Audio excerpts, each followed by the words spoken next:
All right. All right. All right. All right. That's one of my other favorite Matthews, Mr. McConaughey would say.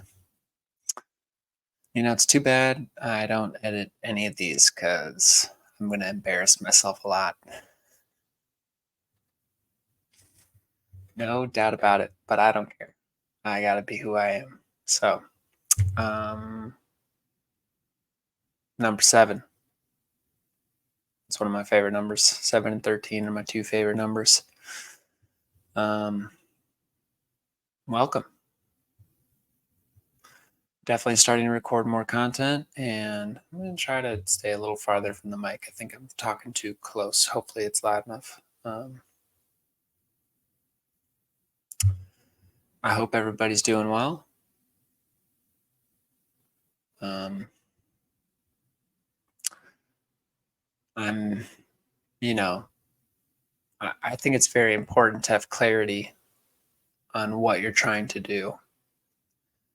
The thing is, I know ultimately what I want to do, and that I want to help people, and I want to live the just most maximized life that I can, and in doing so, help others uh, live the most maximized life that they can.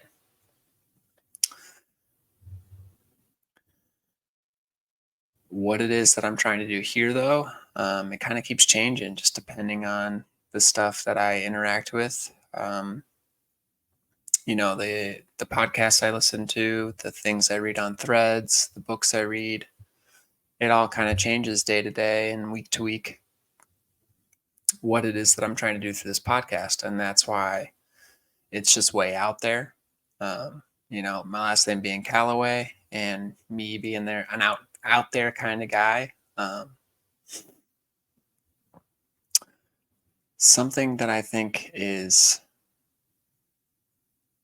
not unique to me, but my ability to hold multiple perspectives at once and try to consider where someone else might be coming from, or to question things that I've been told. I think it's kind of a rare trait. Um, from what I've experienced in my life in the 29 years I've lived, there's not too many people that are willing to really like ask any question. Um, whether it's at school or religion, a lot of people will say, like, you shouldn't ask that, you shouldn't say that. So I think the fact that I am willing to and almost even curious about it or wanting to is something that I'm going to continue to do. So I started my YouTube as well. These have been posted on YouTube and uploading. That's why I'm recording another one, because I think got a few more days until 6 posts, and then got to load up 7 and have that ready to post. I started my first short video that released. I want to say today at noon or 5 o'clock, maybe it did. I'm just kind of introducing myself. It was like a shorter version of the podcast, but I'm planning to do a lot more, like below 30-minute videos on there that should hopefully be a little bit more helpful. Whereas on the podcast, I can really just have a broad topic and kind of go from there, and really let my mind wander. So that's kind of what I'm doing right now, even where like I do have some notes in front of me that this episode's more or less about, and we're going to get into that, but kind of just warming up to it anyway. So, yeah, haven't said all that. This episode's really, I think, about taking action. Um,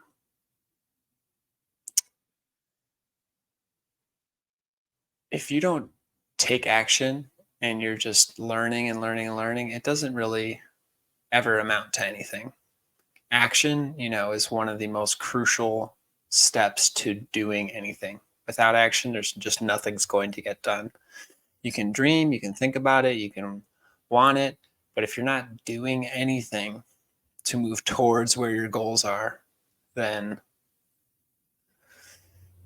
you're not really going anywhere. You're probably even moving backwards. I'm sure it can be argued about the semantics of if you're not moving forward, you're staying still or you're moving backwards. I think you're really moving backwards. The goal should be to be moving forward, to be improving and making things better for yourself and for the people around you. Certainly that's one of my goals. So that's why I brought up clarity earlier. And it's really important to be as clear and distinct in your mind of exactly what it is that you want and where you want to go. Personally, I struggle to visualize. I feel like it's just kind of static when I close my eyes.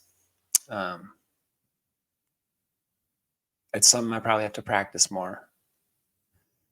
Um, but sometimes, like a pretty vivid image will flash and, I dream and things like that.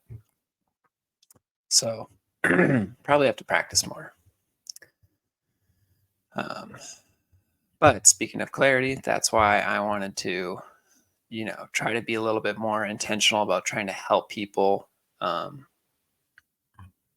I think that's where this is all going, trying to provide value to people. And for quite some time, it's all just going to be free, out there. And hopefully it does help some people. But I do think that from what I've personally experienced and what I've gone through, that I'd like to share what I think about taking action. So, first talking point is that you have to start, right? And sometimes, also for me, assume that I'm talking about just in general. I'll talk about this for a while, but hopefully, as the audience gets going, um, like people will understand. I won't have to explain this over and over again. I'm I'm talking about like for me, in my experience. Um, the more educated I get, the more I read into things, I will try to cite that and talk about what's influencing my thoughts or where I'm getting the statistics and things like that. But for this early stuff, it's really about what I've experienced, what I think about stuff. It's not necessarily, the end all be all, the truth for everybody. It's just kind of how I see things. So when it comes to taking action, you have to start. So for me, I can think of many, many times in my life where I look at everything that I'm trying to work towards, and I've always had just big goals and big aspirations. So when I try to look at everything that might go into that, it's crippling. It's like, wow, that's a lot of work. And, I'm just here and I only have this going for us. And it's just, you start to kind of, have the thoughts just start to run and snowball in a direction that you start to feel like you're losing control. So, the first thing that you need to do is to start. And, it can be hard to start. So where do you start? It's sometimes I think people think they have to start and be making like these giant leaps and steps. And really, you need to start as small as you need to. And starting really small can be kind of embarrassing. It can be, um, it can feel like, what's even the point? The point is you need to start. So wherever you have to start. So we could talk about like the gym, or trying to. It's like, let's say one of your goals would be fitness. Okay, and you think you need to go get all the workout clothes and all the supplements and all these different things, and you need to go to the gym, you need to work out 2 hours, you need to do cardio, you need to work on your diet. And it's like, whoa, whoa, whoa, this is what I'm talking about. this is why it starts looking like, holy shit, this is just too much for me to do. And when you are trying to think about like what's the best way for me to get in the best shape of my life,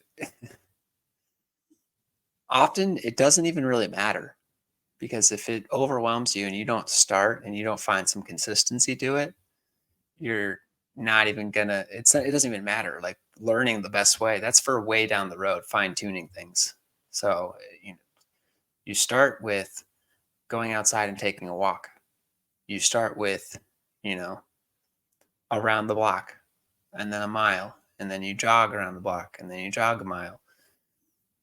Weightlifting, it's like start light, and uh, you ideally you do pain free range of motion, full range of motion, and you build on it. You don't. It's everything is easier said than done, but you don't. You want to work to not care about what anyone else is thinking about you. Firstly, they're probably not really thinking about you. They're worried about their own life. They might have a thought for a second about, look at this person. What are they doing? They're an idiot. But they don't, they don't know. And fuck them. They're an asshole. They don't know it's your first day at the gym. Okay. And if they did, they'd probably offer you encouragement. They probably don't care. That's the reality of the situation. So don't worry about what they're thinking about you, because they're probably not.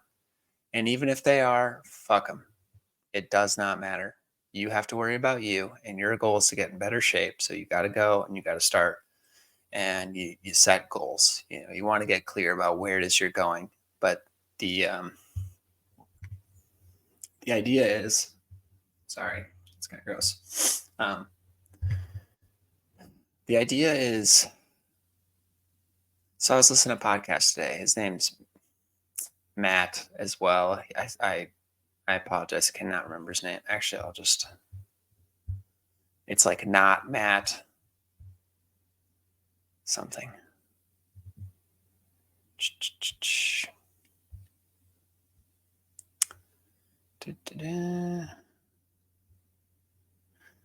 It's Matt Graham is his name. So not Matt Graham is his channel, but he was talking about something that like really made something click for me, where he was talking about death by 1,000 paper cuts. And he's like, it's not how you might think. It's not like this negative thing. It's more so like this over time. And he kind of broke it down, and I'm paraphrasing to, it's not 30 days, it's not 60 days, it's not 90 days. He's like, I think it's 1,000 days. And ultimately, it doesn't really matter what super long away date you pick, because the idea for me that really clicked was it's slow and steady wins the race. And what I think that really means. Obviously, people say that all the time, but we're racing towards stuff constantly. So it's hard to feel like that's really going to work. But when you talk about your life and building lifestyles that are going to help optimize everything for you in, physical, mental, financial, emotional, spiritual health, if you don't maintain it for as long as possible in the entire duration of your life, then more or less you lose a lot of what's gained.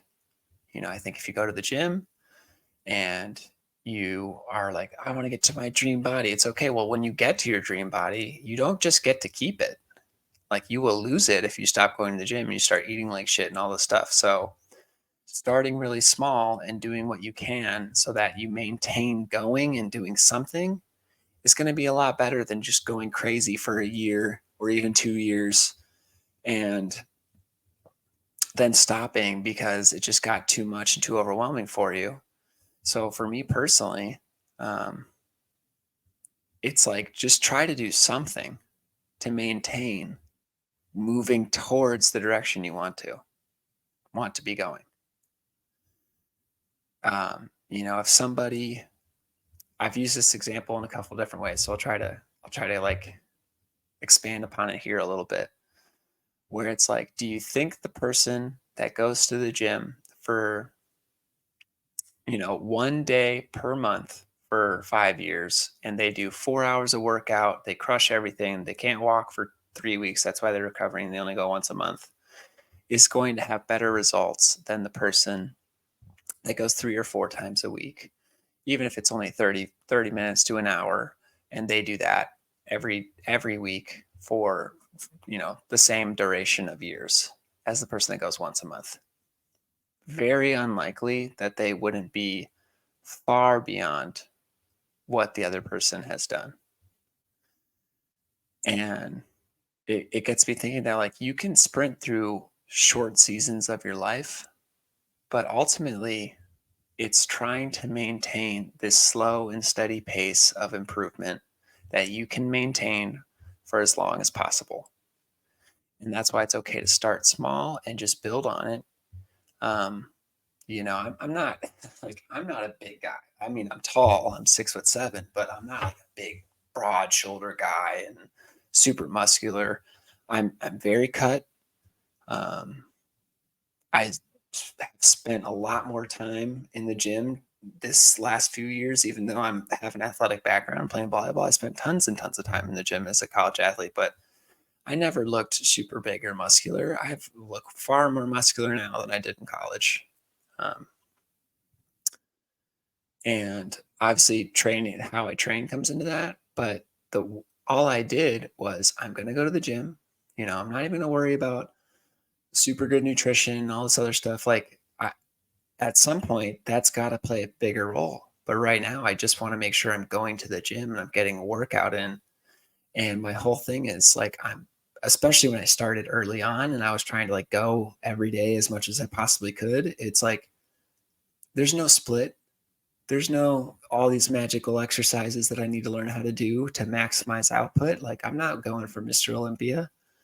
I want to go and whatever feels good, whatever feels freshest on my body, I'm going to work that out. I'm going to do it hard. I'm going to keep the time under tension. I'm going to try to go till failure. I'm going to try to do full range of motion. Try to hit between 6 to 10 sets per muscle group. And I do a lot more high rep, low weight because I've had a lot of injuries.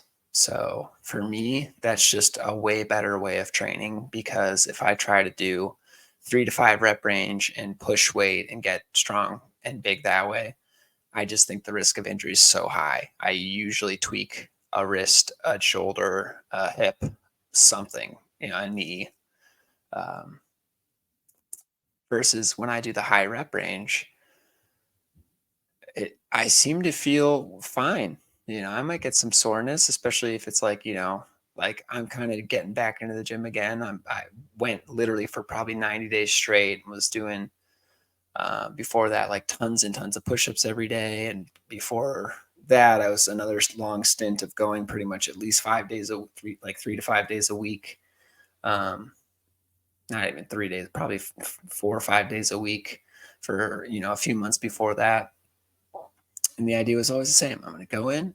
I sort of eventually developing a cycle of whatever's kind of lagging behind the rest of the body, I'll just do more of that as long as it still feels good and fresh. And it eventually kind of became, basically like back. I like to do back and triceps, chest and biceps, legs, shoulders, arms, and legs, and just kind of keep going through that. And like, again, depending on what feels fresh, I'll kind of swap the days here or there, but ideally I'm doing like 2 leg days a week and, just cycling through that chest, back, shoulders, arms. Shoulders and arms is 1 day, by the way. Chest with the biceps is 1 day. I like that because it's kind of like counter muscles. I feel like I get too fatigued if I try to do like chest and triceps, because most chest exercise is utilizing some tricep. I really try to work on the mind muscle connection and get the muscle groups that I'm working on to like feel that contraction. I felt like that really helped with the aesthetic portion of trying to build muscle, get the muscle bellies more rounded and more aesthetic looking and symmetrical. That seemed to work for me. Nothing about what I say, that I do is like advice that I'm like, you have to do this. This is the best way. I don't think like that at all. I don't think there's a best way to do anything for everybody. There's a best way for you, but only you can really figure that out. And you can utilize professionals to help you and, see what the leading schools of thought are amongst the experts. That obviously all helps, but you have to try it out, and what works for someone else, what works for me might not work for you. Again, clarity in what you're looking to achieve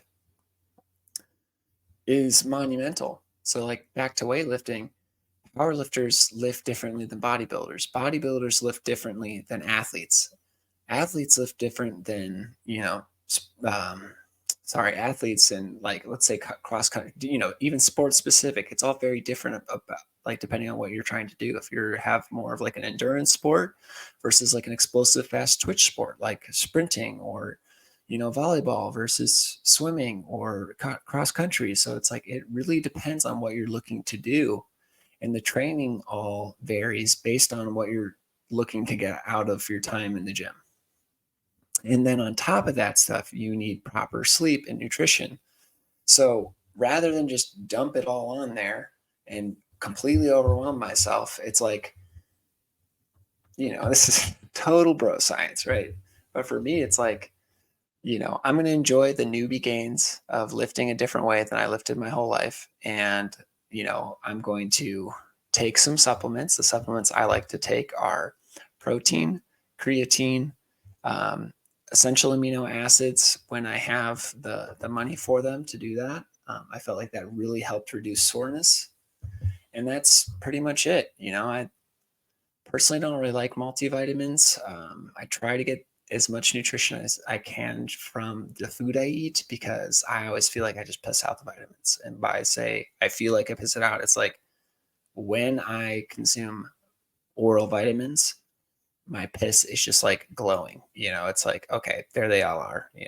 It's like I could drink the same amount of water, but if I add the vitamins, then my pee is like bright yellow. And it's like, that's the vitamins. And I've heard many times and I've read a little bit about like, it's probably the extras and it's nice that you can just cap it out, from the multivitamins. But I just felt like it's kind of a waste of money for me. And I'd rather try to get it from diet, eating the whole foods and things like that, which again is also tough with the economy. And I've had some pretty unstable jobs the last year and a half. So, those are all obstacles that kind of make it a little bit more difficult to be consistent in some of those areas. But sleep's another thing that I've personally struggled with quite a bit. Um, a few things have helped me to sleep better. Journaling, it helps with the racing thoughts. Kind of gets it out of my head if I write down, whatever it is that I'm feeling emotional about or stressed about. Also physically exhausting myself, you're just ready to go to bed. You're like, can't wait to hit the pillow and boom, out. Having a kid that wakes up at different, you're going to be pretty tired there too. So there's definitely a lot of ways for me personally that have fixed, going from like 2 to 6 hours a night in college to, having a solid, 6 to 8 hours is what I'm going for. But even with a kid, and trying to work, right now at DoorDash, I try to do content creation and I'm working on, I'm a financial broker as well. That's something that I've just recently done and passed my state life exam. And I'm really excited to help people in that front, but I'm not here to talk about that. So let's see here. Talking about, this episode's crazy because it's taking action. but I really wanted to talk about that slow and steady wins the race.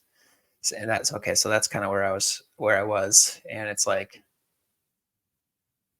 um, I got sick, like pretty sick right before Christmas. And then we flew home. And on the flight, I'm not sure if anyone's experienced this when they have a lot of like sinus, like phlegm and just stuffed nose and all that stuff going on. The pressure on the ascent and especially the descent, it's crazy. Like it'll literally make your head feel like it's going to explode. It's very uncomfortable. I felt like my teeth were all going to pop out of my mouth. Sorry, this might be graphic for some people. And I thought like my eardrums were literally going to explode. And we finally ended, but like my ears, like it felt like I was like underwater or something. And for like multiple days, my hearing was all jacked up. And then kind of randomly, my right eardrum ruptured. So, I'm still feeling sick. I can't hear. I have, like tinnitus in my ear, just this ringing constantly from the ruptured eardrum. And, um, there's other things going on as well that I don't really want to share just because it's not my personal details, but, part of my family had some stuff going on that, um, it was really difficult around Christmas time. So I was not going to the gym nearly like I got like one lift in like 2 weeks versus going to the gym every day. It's like, oh, frick, that sucks. And then we got home and I'm still sick. I felt like I got like 3, 4 different strains of like the cold and, maybe even COVID at some point. Not that, um, I think COVID's a cold. That's personally where I'm at with that. So it can be a very nasty cold, but I don't think it's like this insane killer for young, healthy people. So that's where I'm at with that. Um, but I'm just, again, I lifted yesterday, today, and I'm thinking about going tomorrow. I really want to try to stay. I'm probably not going to continue to lift every day, especially with what's going on with my own situation right now. But I would really like to get back to at least 3 and up to 5 lifts a week. And because I'm already telling you, like, as great as it was that I pretty much was solid for 7, 8 months, um, and like kind of off and on for the last couple years before that, um, it just starts melting off your body. Like, I lost like 10 pounds from being sick and just the muscle kind of like slowly dwindling away, not eating enough. Um, so, back to that slow and steady wins the race. It's like you want to try to maintain something that you can as much as for as long as you can. So if that means, you're obviously you want to be pushing yourself. If you're looking to make gains, you got to do more. But if you're going and trying to maintain what you have, there's a little bit more wiggle room to kind of take your foot off the gas. And if you need to take your foot off the gas so that you don't stop going to the gym for months at a time or years at a time, I would say it's better to take your foot off the gas. Obviously, it's better if you can manage to continue pushing through, but how realistic is that for everybody all the time? So, my focus for myself is just do what you can with what you have. That's something that I have to live by. It's super important to do what I can with what I have. So I started kind of doing push-ups again, and again making more of an effort to try to go to the gym, and not to make excuses. My body definitely needed a little bit of a break from being sick, and with the eardrum. Like, I mean, when an eardrum pops, whew, that is one of the worst pains I've felt in my life, and I've been through some doozies. I think personally, I have a very high pain tolerance. I think a lot of people say stuff like that, but I've played volleyball matches and practices with broken fingers. I've played on a horribly sprained ankle. I dislocated my shoulder the morning of a match and played that night, multiple times. Something that some people may be able to relate to is if you get an MRI where they have to inject dye into the joint, so they can kind of see where there might be the tears. Um, I've heard that's very painful for some people. It's definitely very painful and uncomfortable, but like I would say I don't even wince. And it's not to be like, oh, I'm super tough. I just think I have a high pain tolerance. And I don't think it served me. I think that's been a detriment to my body's health. You know, sometimes pain is very essential to be like, yo, stop doing that. And I've really just kind of ignored that for most of my athletic career. So that's it's not a bragging thing. It's almost like I'm a dum dum for doing it. But the eardrum was definitely like up there on that list. I was just like, this isn't going away. Like I'm on an 8 out of 10 on the pain scale. Like I might as well be shoving a nail into my ear, and it's not going away. It's a constant pain. Like I need to go to the hospital and get something figured out because this is not okay. Thank goodness that's kind of resolved itself and I can hear again and still kind of just barely getting over this cold or whatever the heck it was. So, um, but the idea is you want to build lifelong habits, and it's better to start small and to build up and figure out what it is that you can really do and you're willing to do that you can actually maintain. And then, kind of back to that bro science is like, I'm thinking, I'm going to work on just lifting and get that down.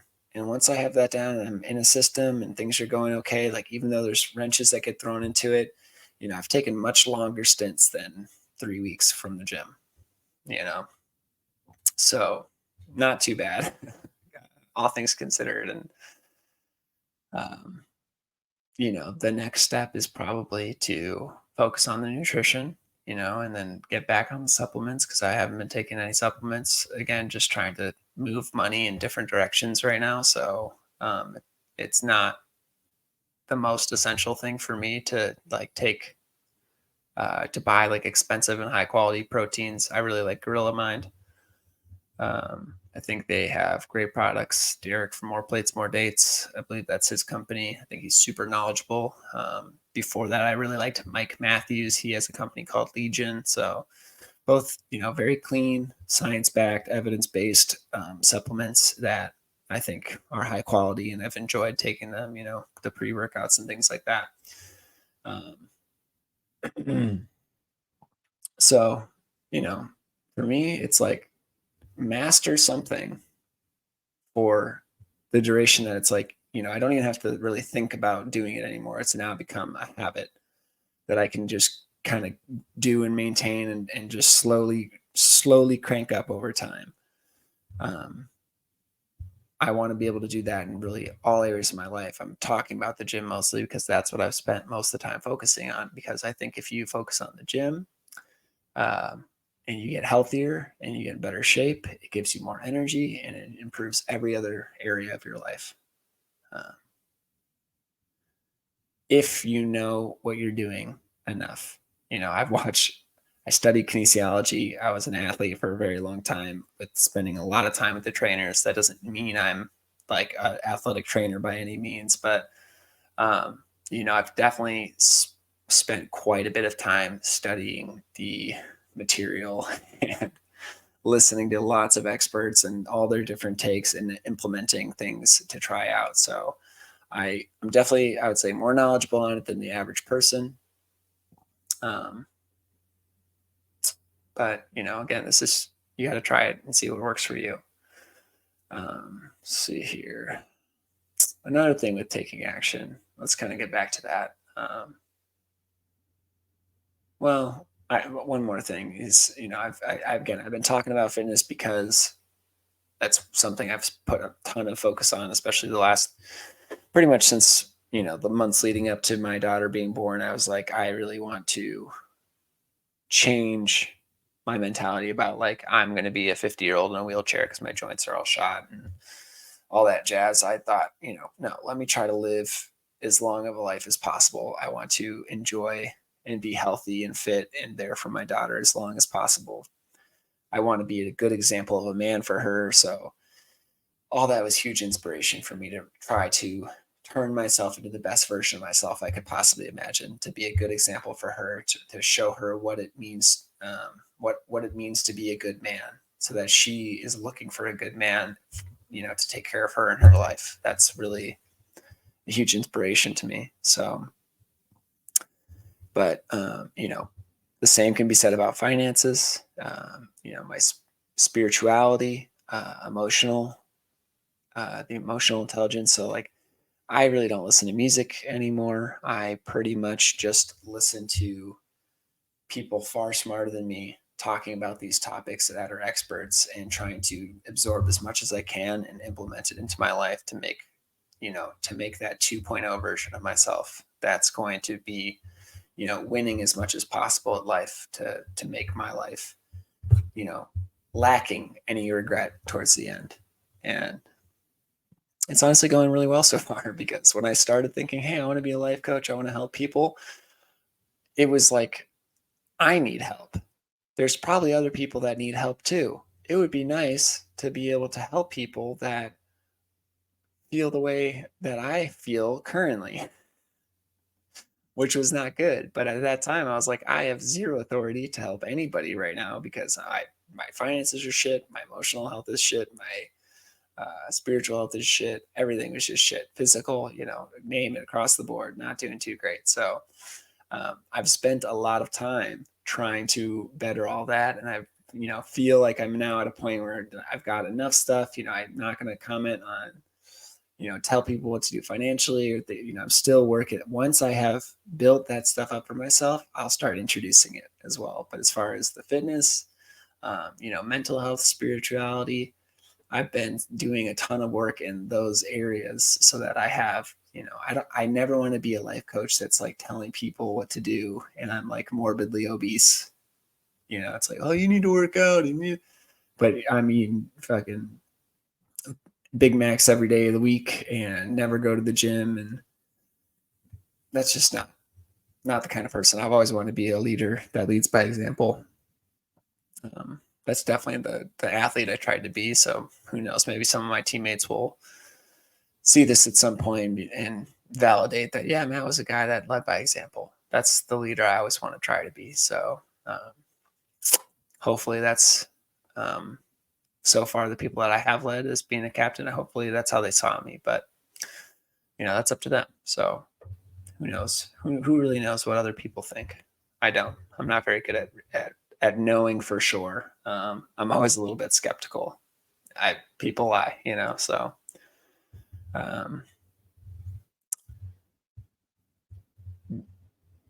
a big difference. Okay, I heard this from Alex Ramosi, I think first, where I mentioned like I consume a ton of content, and when you are still not taking any action but consuming a lot of content, the term is mental masturbation. And I was like, oh shit, that's definitely what I feel like I'm doing. I'm like, oh, I feel like I'm learning so much and I'm doing, but if I wasn't applying any of it, then it's like, well, what am I really doing? I'm like sort of imaginarily getting better at stuff, but not really doing anything in the real world to make me better. So that's mental masturbation. So I came up with something. Um, Maybe someone else has said the same thing, but this was an original thought for me where it's like, okay, when I learn something, I need to do something. I need to apply something. Otherwise, I didn't really learn. Learning is being able to actually make a change and avoid a mistake that you previously were continually making over and over again. Learning something, truly learning to me is being able to teach it to somebody else. Being an expert at something means you should be able to teach it to pretty much anybody. You can explain it simply so that anyone could understand it. That's being an expert at something. So learning something, do something. If you don't do it, you didn't really learn it. Let's see here. I've definitely talked about the clarity, setting goals, have a clear plan, clear vision. Napoleon Hill wrote that the most successful people that he wrote about in Think and Grow Rich, he said the greatest leaders, they decide quickly and they change their minds very slowly. So they stick to that ultimate goal. When you make a plan, Most people don't carry out the plan. I know I didn't carry out the plan. I would make lots of plans, and something always throws a hitch in the plans, and then often when the hitch is thrown into the plan, people just abandon the plan. If you don't actually execute the full plan you made, then like you don't even know if it's going to work or not. Oh, it's not going to work. Oh, it's not going to work because this a huge thing. Again, Napoleon Hill, Bob Proctor. You could draw the mind, and it's like uh, it's a big circle, and the top is the conscious mind that you just split in half, two semicircles, and the bottom's the subconscious mind. The conscious mind's obviously like how we act day to day. It's what we think about, what we access. The subconscious mind is, like our dreams, and it's just this underlying thing that we can't really consciously access. That's why it's called the subconscious. I believe, and it's been stated, that the subconscious does not know the difference between a thought and reality. So when you consciously pour in over and over and over again with whatever talk you're telling yourself, whether it's positive or negative, it eventually, over time, the thoughts that you really believe are going to bleed into the subconscious. The subconscious does not know the difference between a thought and reality, and it will begin to transmute whatever it believes and thinks into physical reality over time. This is why people say negative self-talk is so bad. Fat and lazy, and I don't do. When you start saying that, and that becomes the overwhelming thought in your head, then you start doing things that make you fat and lazy. You stop going to the gym. You eat unhealthy. Whatever it is that you're telling yourself over and over again, when that becomes the overwhelming thought that gets into the subconscious, then you start acting in ways that make that become a reality. People will mistake the idea that thoughts are things, and they are vibrations, and they do send out signals, and we're not very sure how they operate exactly. Some people are probably more sure than others. This is something that I feel like it's Israel's gravity, that thoughts are things and vibrations, and they start bringing what it is that you want or you don't want, depending on what's overwhelming your overwhelming belief in your mind to you. But additionally, you have to. Additionally, to me, it's more so you start doing the things as well that will bring those thoughts and make them your reality. So if you constantly, you have to believe it. But if you constantly tell yourself that, I'm fit, I work really hard, I deserve success, I commit to being rich, I commit to health, I commit to these things, and I'm doing these things, and you act and you look for evidence in your life that these things are actually working for you, like look for evidence in what those affirmations are in your current life. Find things that you can currently be grateful for. I'm fit. I'm fit because I went and took a walk today after my meal. And I'm fit because I went to the gym today and did this. When you pair your thought with evidence that's already in your life, it reinforces that versus just trying to, force a thought into something that like deep down, I'm telling myself I'm fit, but like I get my workout today and, I cheated on my diet, or I'm not a huge fan of diet. Like I don't diet. Look at me, I'm skinny, but you know, it could be healthier food versus not. When you can't fool yourself really. So you have to actually back up what you're thinking with genuine thought and action. It's kind of this vicious cycle. I don't think I'm explaining it super clearly or well, so I must not be an expert at it yet. But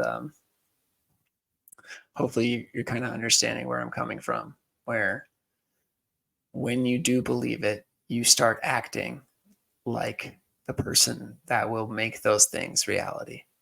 And the more you do, the more quickly it becomes your reality, the better or worse, again, depending on where your mind is, negative or positive. So having that clear plan, executing the plan. Okay, this is why I brought that up. people try to people try to get something or do something, but when they make their plan, they're doing it backwards. Oftentimes, we allow the outside world to influence us. We take what we see and observe in the outside world, and we allow it to influence our mind. And when you let the obstacles that you see become the dominating thought in your mind, the obstacles is what materializes. Versus if you focus on the goal and the plan and what you can do, and you just kind of ignore the obstacles, like obviously you have to be realistic here, right? So people will just say, that's stupid, that doesn't work, blah, blah, blah. You know, it, humor me, right? If what you're focusing is the obstacle and you're telling yourself it's impossible because this, and I can't do this because I don't have time, you keep telling yourself all these obstacles. Sure, they could be a valid excuse. I mean, like we all have all these excuses we could use. But when you instead focus on what you can do, that small step that you can take that I talked about in the beginning, and that's what you focus on, and then you just take the next step and the next step, and you just keep working on your plan. That plan you worked out, okay, well, here's an issue with that plan. Okay, well, I need to execute up to that point. All right, there was a bump there. Okay, now, all right, I need to make a little adjustment. The goal stays the same. All right. It needs to be absolutely clear in my mind. This is what I'm working towards. This is what I want to achieve. This is what I desire in life. I need to have a burning passion for that desire, that goal, that outcome. When I abandon that and I start thinking, self doubt and I've lost momentum, and now this other thing came up, and how am I ever going to do this? When you start focusing on all those obstacles, that's what materializes. So back to the point, everyone are doing it backwards, where they allow the outside world to influence their inside mind, and then that's what becomes the reality, definitely. Instead of taking what's inside their mind and influencing the outside world around us. That's the idea behind it. That's how you get what you want, by taking what's inside your mind, believing in it, working towards it, taking action, and eventually it is going to transmute into physical reality exactly what you wanted. It's almost like magic, except there's a ton of fucking work to do as well. So don't let people say, you can't just talk manifestation and just say what you want. It's gonna, of course not. That's the dumbest shit I ever heard. You have to take an immense amount of discipline, action, and back it up day after day after day after day. And then you can start to hear the universe talk to you. It starts, your intuition is like a muscle as well, that if you keep ignoring it over and over and over again, it gets weak. You can't hear that. This is where you know, um, I don't want to misquote the Bible verse. And again, I'm not super religious, but the amount of lessons in the Bible it is an amazing book, regardless of if you're a Christian or not. The lessons in that book can absolutely help you in your life.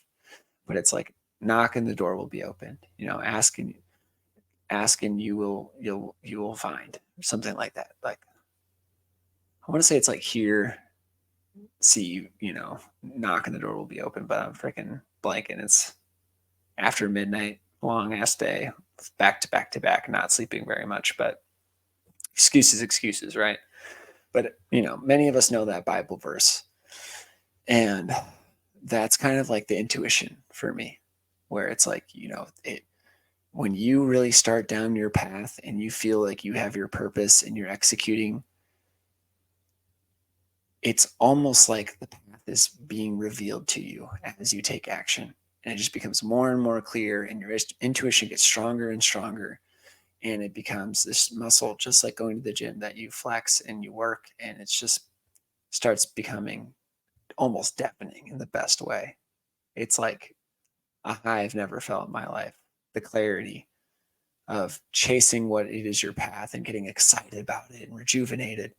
I mean, it's an amazing thing. And that's a huge driving force behind why I want to do this stuff. I want to help people find their purpose and give them the tools that worked for me and help them apply it. And, as I get more and more experience and I work with more and more people, I can gain more tools that I see, hey, well, this didn't work for them, but I see a different way that didn't work for me, worked for them, and I can maybe help this person over here.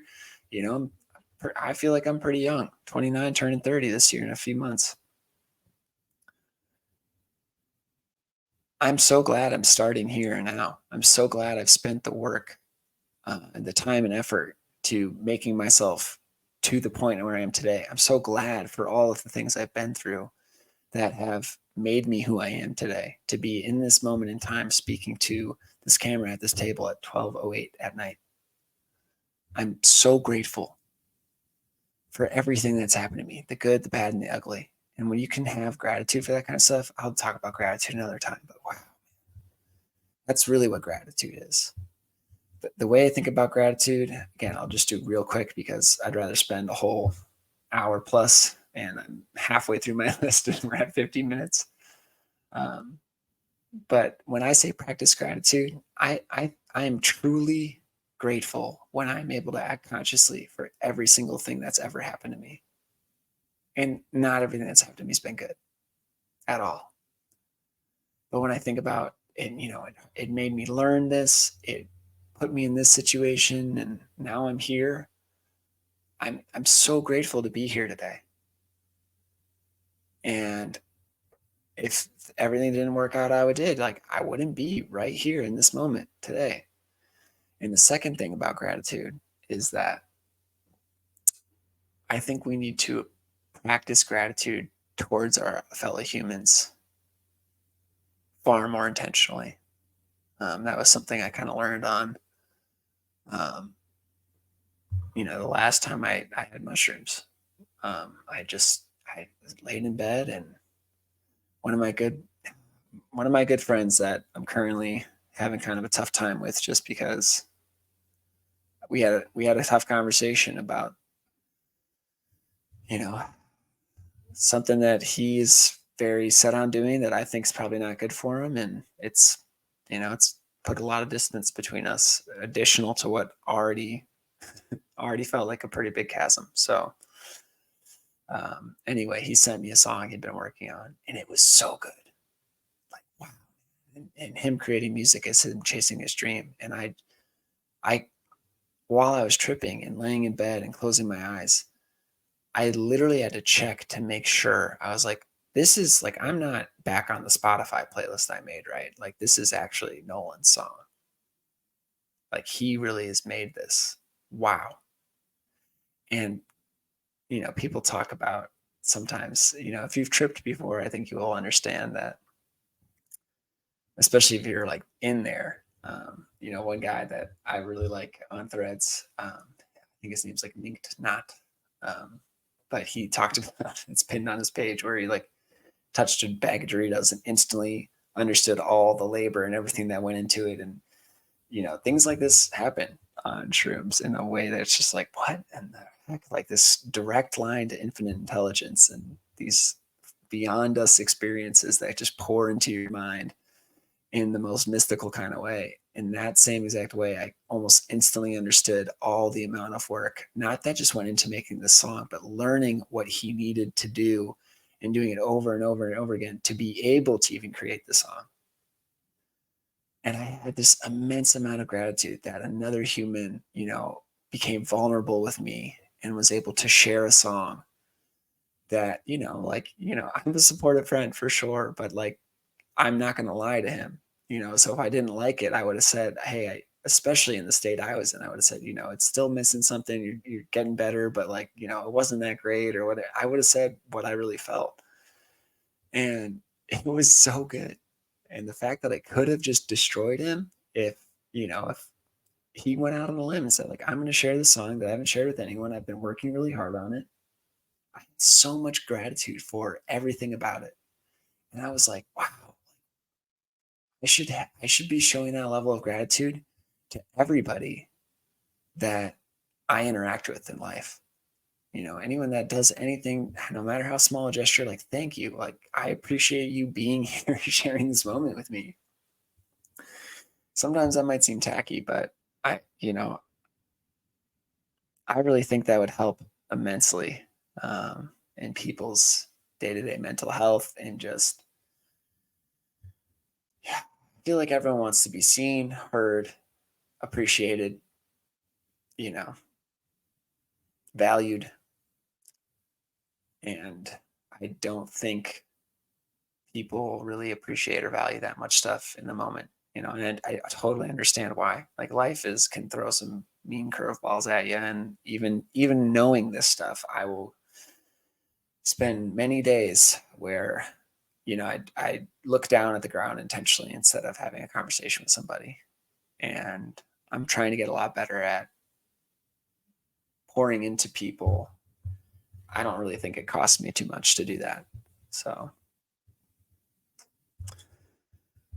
yeah, that's the kind of gratitude I want to share more. Appreciate people that work late, and ask them how they're doing, but not just, hey, how's it going? Like it's a greeting. Like, how are you really doing today? And if you're not, I mean, be aware that you don't. Sometimes people really open up to you. So if you don't really want to know, I would steer away from doing that, because um, I don't think that's fair to them either. If someone's going to open up to you and you kind of ask them to, you need to be prepared to. You should be prepared, I think, to to be there with them for that moment. You know, so just be kind of mindful of that, I think. Um, yeah, one step at a time. I think I kind of already mentioned that, but just keep taking one step forward. Don't worry about the whole big picture and everything that's going to stress you out. I mean, especially when you have big monumental goals and you want to change the world and make, help as many people as possible, it's too overwhelming. I talked about someone else threads where it's like, obviously they're very much an empath, because they had talked about watching the news and just seeing negativity and feeling so disheartened. And I feel that, that's what the news is trying to do. They're trying to keep us down and keep us in fear and have us worry and stress out. And it's always about stuff we can't do anything about. As like, can I do anything about it right now? No, I can't do anything about the wars going on. I can't do anything about world hunger. I can't do it with as I am. So what good does it do for me? This is how I think about it. What good does it do for me to stress out about it and feel awful, and you know just like, I could be doing more. Yeah, you can. But you got to start with what you can do. So focus on what it is you can do and take that step. So for me, if I want to fix these issues, I want to help people and build something that can actually make a difference down the road. I can't do anything about it right now, and just wallowing in misery over it is not going to do shit about it later. So what can I do today? I can make myself a better person. I can work really hard. I can try to accumulate wealth and lift people up in doing so with integrity and gratitude. And at some point, I'm going to have the money that can actually help address these. And I'm going to have the skills to run the companies, again, with integrity, to actually make a difference. So I need to worry about what I can do today. And what I can do today is talk here and share and get better at speaking and continue to build up my platform and call people to take up the cause that I'm very passionate for, because I can't do it alone. Something I will talk about over and over again is like, Luffy or Naruto in One Piece, or Naruto, obviously the show. These are animes, but the main characters, like, they have just the biggest ambitions. And they know they can't do it by themselves. Like Luffy in particular, he does crazy stuff that just should never ever work, but he does it anyway, and he does it for his crew, his friends. Um, he went and saved a crewmate from an impossible situation, and he absolutely risked his life over and over and over again to prove the point that, like, I need you to be here with me, because without you, I can't do the thing I am going to do. So either you're coming with, or I'm dying right here, because without you, it's pointless. And his conviction and belief in that is just the most intense it could possibly be. And um, that's a huge part of why I want to be authentic and, just keep it this exactly how it is, where it's a conversation, where it's unedited. It's me being silly, stupid, goofy, naive, idealistic, whatever you guys want to say. How things are, it is what it is not how it needs to be forever. And the only way I know right now with who I currently am to actually make any sort of difference or work towards it is doing this kind of stuff. And most people, I think it's pointless and they'll give up. I'm going to stick with it. I'm going to stick with it until something changes, the world's better, or I, give my last breath. This is my cause. This is the burden I want to bear. I don't see many people out there willing to really do anything. That's not fair. There's lots of people that do lots of amazing things. I don't know anybody that walks around saying, I want to change the world. I don't know anybody. And you'd be crazy too, really. Most people will think I'm crazy. You need to have a delusional belief in yourself. And because I'm willing to do that, it's not that I want to, I having a nice life where I can, just be comfortable and do, like, that sounds great. It's because I'm willing to that I feel I need to. And I don't expect anyone else on the planet to understand that at all. I don't. So, well, let's get back to kind of taking action. It's so do what you can with what you have. We all have excuses that we could make. We all have obstacles in our way. We need to be realistic about those obstacles. We need to have realistic expectations in the moment of what it is we're trying to do. If I said, oh, I'm going to solve world hunger, within a week with where I currently am, it's like, obviously not. Right. But I can be realistic about what I can work towards. And, with enough money, with a platform, like you could absolutely solve world hunger. There's probably people that could do it right now, but they're doing other stuff. I think huge reason why some of the big issues like homelessness or world hunger, things like that, aren't solved. I mean, I'm worried about the U.S. first. So just to be very clear, there's plenty of places on the planet that have immense amounts of pain and suffering. There's more than enough pain and suffering in the United States alone, and I think I really want to focus on my own country right now. And if in my lifetime we get to a point where the United States is good and we've really minimized suffering and people are living, by and large, their best lives, then we can start trying to branch out to the other places in the world. But I think it's more of my duty and responsibility for the place I was born to fix that first, as best I can. So, anyways, you do what you can with what you have.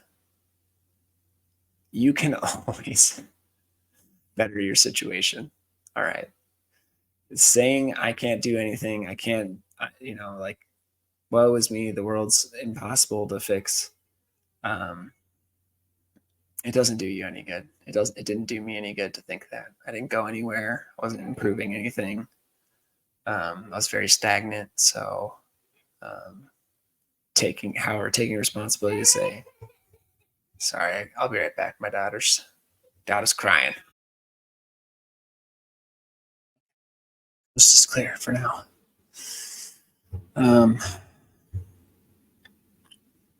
Sorry about that. So I don't know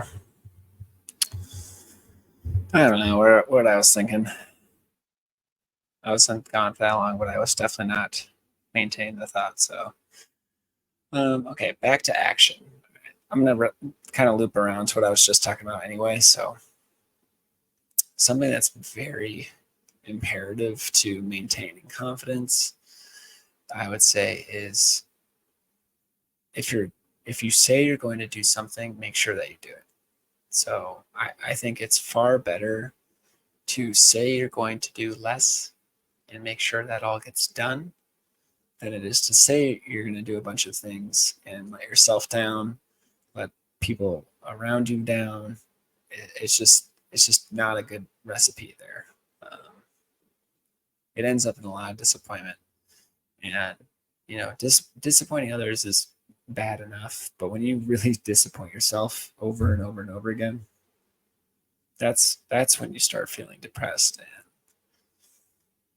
and helpless and hopeless and all these, nihilistic at the end of the day, versus making sure that you follow through on your own word to yourself. That's when you start to kind of build momentum and start to see real positive lasting changes in your life. So if you say you're going to do something, make sure you do it. You know, under promise, over deliver. Start with small lists. Just start with one small thing at a time. Less is more in the beginning. It's okay to fail. I think there's this huge stigma around failure. I know when I was little, like in elementary school, probably, we're going around the classroom and we're talking about, what are we afraid of? And I remember saying, like, I'm afraid of failure. Um, and most kids are talking about like sharks or spiders or this. And I'm like, I'm afraid of failure.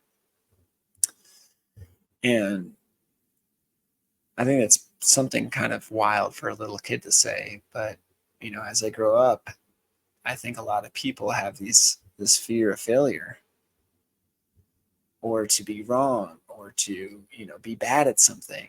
And it's just not realistic. You're going to be bad. Actually, this seems relevant right now.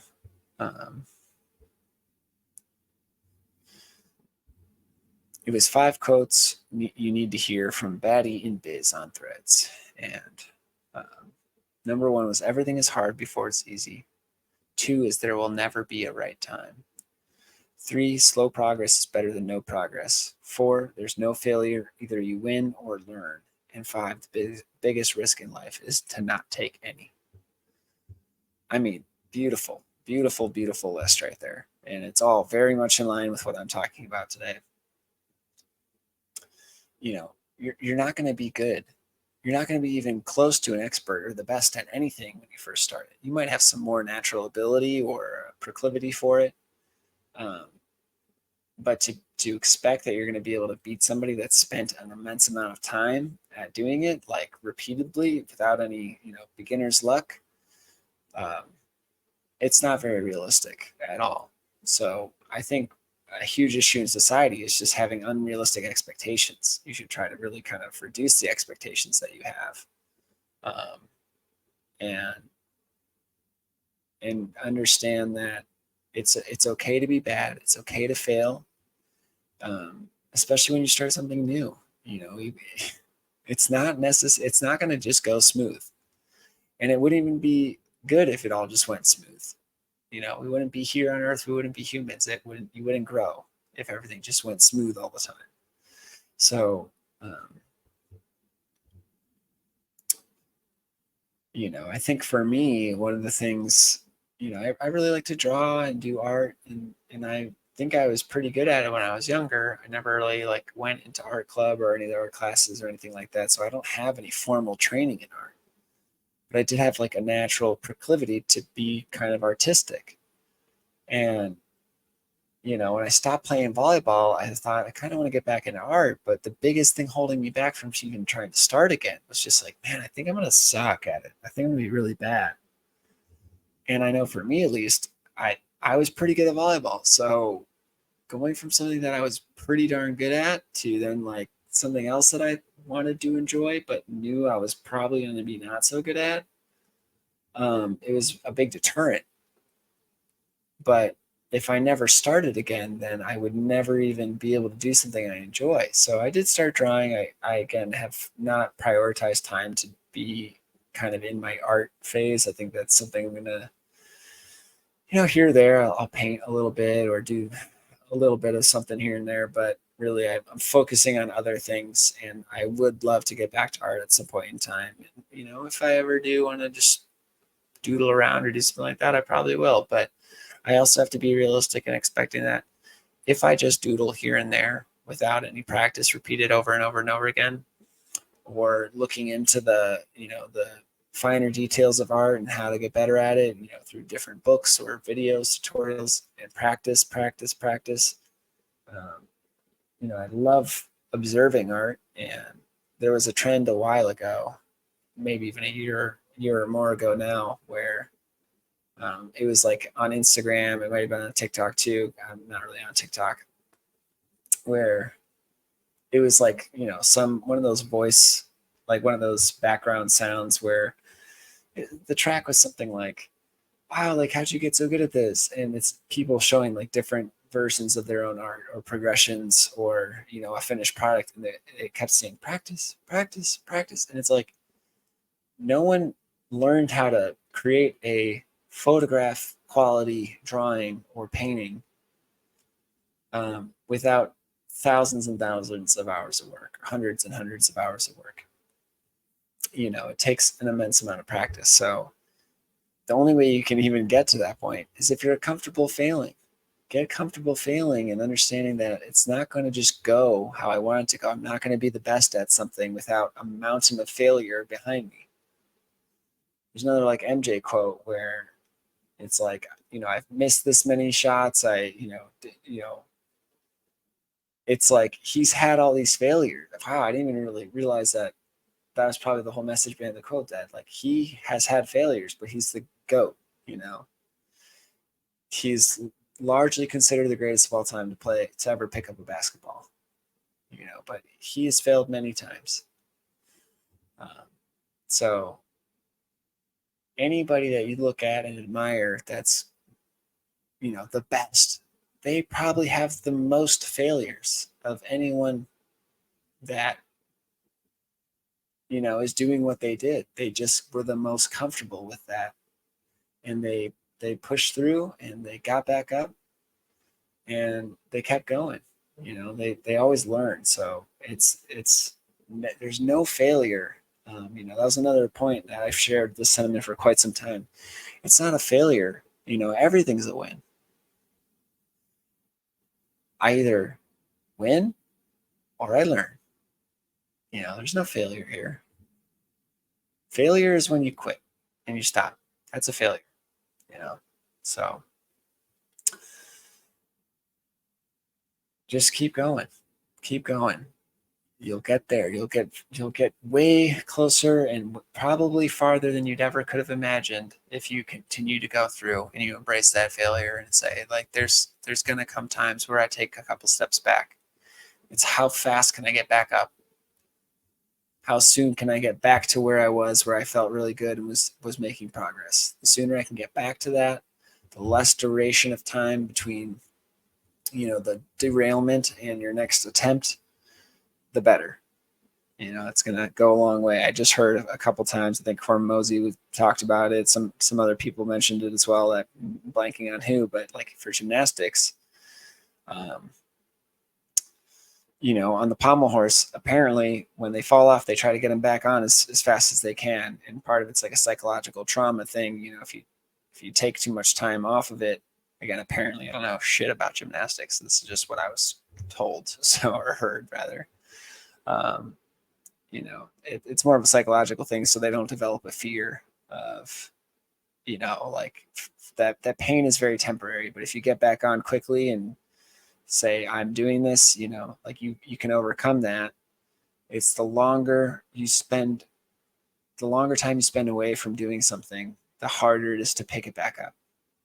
I think everybody that's spent time working towards anything and then any duration of time stopping, it gets harder and harder to pick it back up. Even volleyball, like I know I haven't played really seriously in quite some time. I can't just go out and play like I did. My hands are going to be like clumsy, and my footwork's going to feel sluggish. Like, that's just part of the game. So, whatever you want to do, the less time you spend away from it, the better. You're going to continue to improve the sooner you can get back up on that horse. This is another thing that, I say it's kind of like my original thought, in that I didn't even really draw inspiration from someone else to think of it, but it's, becoming an expert is not learning what to do. Rather, it is learning what not to do through countless attempts and failures and refusal to quit. That's just a quote that, like, I stand by. There's, it's not an original sentiment, but it's my own original thought that I share, as far as like how I see that. Experts obviously are very good at what they do, but I really feel like it's not that they just know what to do. It's really that they know what not to do. They've done all the wrong things enough times that they've learned through practice and effort that, okay, this is now the right thing to do. They didn't just learn to do the right thing without either failing an immense amount of times themselves, or having a mentor that they said that also failed immense amount of times, where they could kind of not cut corners, but just take their word and put some faith in them that, hey, you don't have to fail the same way I did. If you trust me, I can teach you how to do this so that we can speed up the process. And I think that's another thing that would be very valuable if we could, kind of move beyond that stubbornness of the youth of like, I have to learn the lesson the hard way. Trust me, I said that many times, but I think the more people I can really look up to and admire and try to emulate and take their word for it, I'm starting to very much value that sentiment. So I encourage others to also be able to do the same, instead of telling yourself over and over again, like, I need to learn the hard way. I have to do it my way, or I'm not really going to learn. Like, that's not true. You can definitely, with the right teacher, like, God bless my parents or anyone's parents out there that they see it. And it's tough because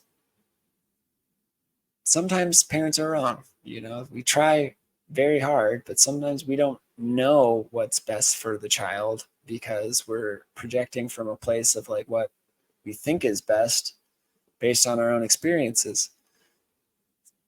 Hindsight's 2020. So, they can look back on it and it's like, well, maybe it would have been better if my parents had done this or that. But, as long as you're trying, that's great. But a lot of times parents are right, and they will try to help kids avoid the mistakes that they made. I feel like it's the communication that's lacking, maybe, the explaining thoroughly why.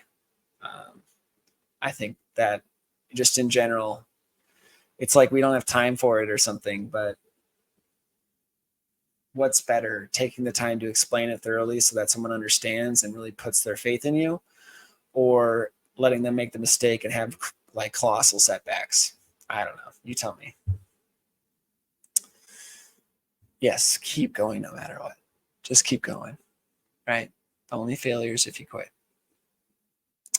And then, taking responsibility for, this is kind of different than just taking action, but taking responsibility for as much as you can, and understand that you can do something. You can do something. Kind of, shout out to my homie Tim, because I was using kind of absolutes and thinking like, I think I could rationalize pretty much no matter what the situation is. Like, there's somebody, you could do something to improve your situation. And he went to the most extreme case where I was like, all right, you win. I don't know if in that situation, I don't know if there's anything to be done or what even to say or how to advise that person. I wouldn't know. But generally speaking, for the vast majority of all people, regardless of what your situation is and the obstacles that you have, there's something you can do. there is something you can do to make your situation a little bit better and to improve. Now, if you mess up a lot over and over and over again the wrong kind of way, you keep making egregious mistakes without learning, at a certain point, you'll probably put yourself in a hole that you can't really dig out of. You can end up in prison. You can make mistakes where you take people's lives and end up life in prison, or just in a really shitty situation where there's no good way to go out. And that's kind of what you reap what you sow. But for the majority of people, even a lot of times when you do end up in prison, you can turn a new leaf. I truly believe people can change. You're not who you are currently. Who you are right now is more or less a sum of the actions up to that point in time. Who you are now is not who you have to be in the future. You can start doing things to emulate that 2.0 version of yourself, the version of yourself that you need to be to chase your dreams and achieve your goals. You commit to that kind of person. And again, you whatever you currently dream now at your current paradigm level, when you get to that point, you will have new dreams, goals, and ambitions. So you can just keep leveling up in a way that it's like it's beyond our imagination as we currently are. But as you level up, your imagination grows. You realize, wow, this could be possible. That's more possible. Wow, I didn't think I could do this. I hoped and dreamed I could do this, but now I'm so much, people that really have built their success from, nothing to where they have today, they will all tell you this. It's beyond what I imagined I could ever do. I have more success, and I never thought it was going to be like this. I'm sure Joe Rogan never thought I'm going to have a podcast where I talk to this many people all the time. And that there's a million examples of that. So, aim high, stick with it, take action, start as small as you need to. There's no embarrassment there. No one's watching you. No one cares. You have to do what's best for you. And in my opinion, from my experience and from what I've observed from the vast majority of people, this is not to invalidate the struggles that I don't have, that other people don't, have or experience, that are very real for you. It is more to encourage you to do what you can with what you have. All right. Not wishing for things that can't be, but taking action to control what it is that you can. I think that's just the most crucial thing to do in order to really change your life and change your situation. So I think we're going to call it there because it's almost 1 and I'm getting pretty sleepy. So even though I want to be authentic, I think me doing sleepy rambles that are nonsensical completely, far more nonsensical than my normal rambles, it's not very beneficial or valuable. I think an hour, 23 minutes is long enough. So this is episode 7 of Way Out There. If you have any questions, comments, concerns, anything that you saw value, drop it below. Give the video a like and subscribe to the channel. And better yet, if there was anything that you think would value someone else in this show, please share it. Share the show. I'm looking to help people, and I'm looking to build a community because I'm going to need people's help. All of what I am is not me. It's a sum of the people that have poured into me, their love, kindness, knowledge, and I simply want to share it the way that I feel is best. So if you think someone would benefit from anything that was talked about, share the show. It's open to everybody. Everyone deserves love and respect. So yeah. Peace out, guys. Way out there.